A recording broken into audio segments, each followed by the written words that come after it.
as a Palestinian Christians, we called for BDS. I will explain to you the background and how did we reach to this stage, although we do not believe that this document is only calling for BDS as much as it tells more of the story of the Palestinian Christians and the way out, and how did we speak to our local community and to our brothers and sisters. Within the context of the suffering, we looked at past experiences like Kairos, South Africa. And this is a very similar exercise like in the South African, where churches in South Africa came out with a document, with an initiative to free themselves and free their people from apartheid system. This, as Palestinian people, as Christians among the Palestinian people, we came out with the same result actually. And the word Kairos is the moment. So we are speaking about the present time. We are not going back to the history. We are speaking about the suffering of today of the Palestinian people, where in the introduction we introduced the many challenges we face on daily basis at the present time, and then we aimed at delivering a word to our local community at first, and then to our brothers and sisters of the other churches around the world, and then another very short messages to Jews, Muslims, Palestinians, and the international community, and to the Israelis too. And this we call a process. It's a beginning. The document itself is a beginning, and here we have some copies in Arabic and in English. And it contains 3 words.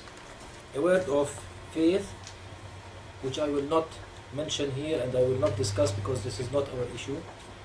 A word of hope, and this was a word for ourselves mainly.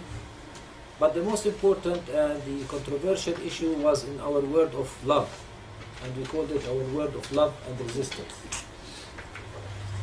In this word, we came up with an equation where Jesus Christ have taught us and asked us to love our brothers and sisters, to love our neighbor, and at the end they asked us to love our enemy too. So facing this teaching, we look at the Israelis, of course, back home as our enemy. And we see that our enemy is in a sin against God and against humanity by his occupation, by destruction, by the killings that's happening since 1948 until today. And in order to show our love, if you love someone, you would love him to be free of his sin. So this is where we connected love with resistance. We try to resist the sin and the evil in our enemy in order to free him from his sin and to be free. If he is free, we are free too. So this is the equation that we came out. To resist the occupation and resist the sin in the enemy,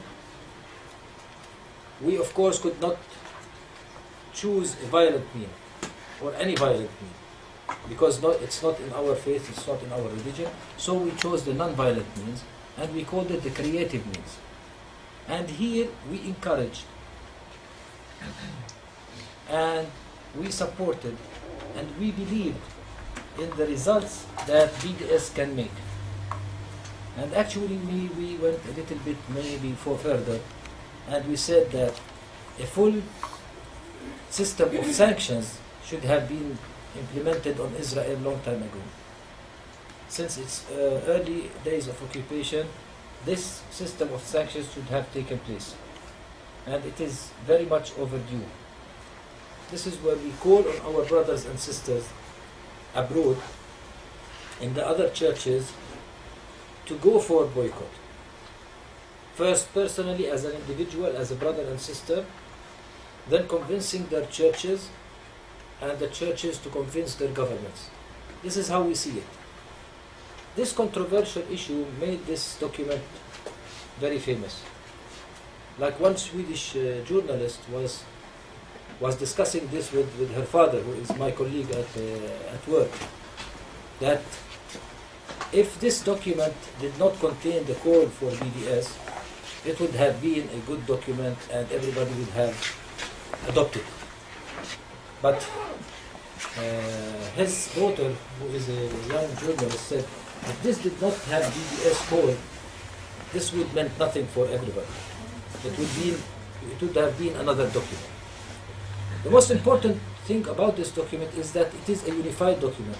It was made by theologians, Palestinian Christians coming from different denominations, who sat together, and now it is adopted by 2,000 Palestinian Christians, and the number is increasing because we are still collecting signatures.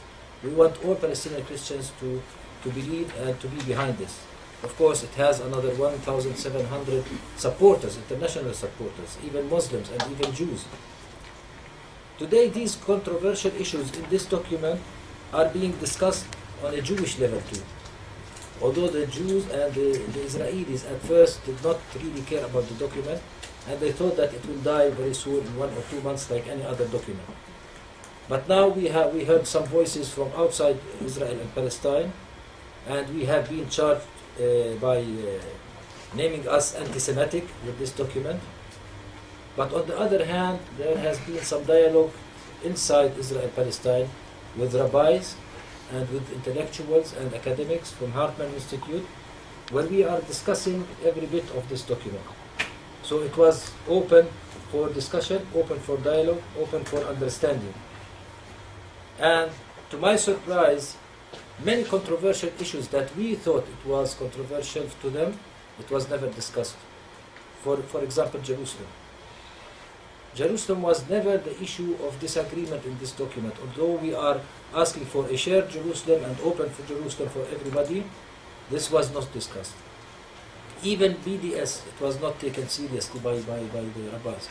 They were looking at certain aspects of this document where we are talking about a blessing for the people who die on behalf of their nation, and they thought that we are blessing the suicide bombers, about our relation to history and roots in Palestine and Israel while not naming them. So very little things that we are discussing, and we are grateful that this dialogue is taking place. On the BDS, we have also issued a 2-page clarification because we were asked by many of our brothers and sisters churches, what do you mean by this and what do you mean by that? Do you mean Israel or do you mean the settlements? No, actually, our call for sanctions is targeted at Israel, because we looked at it as if you are living with a neighbor and the neighbor sends his son to your courtyard and he damages your garden. Then you cannot scold the son, you should go to the father. And this is where we ask for boycott to Israel, not to settlement goods or not to occupational things. This is our main call, and in our response, we of course remember the apartheid in South Africa.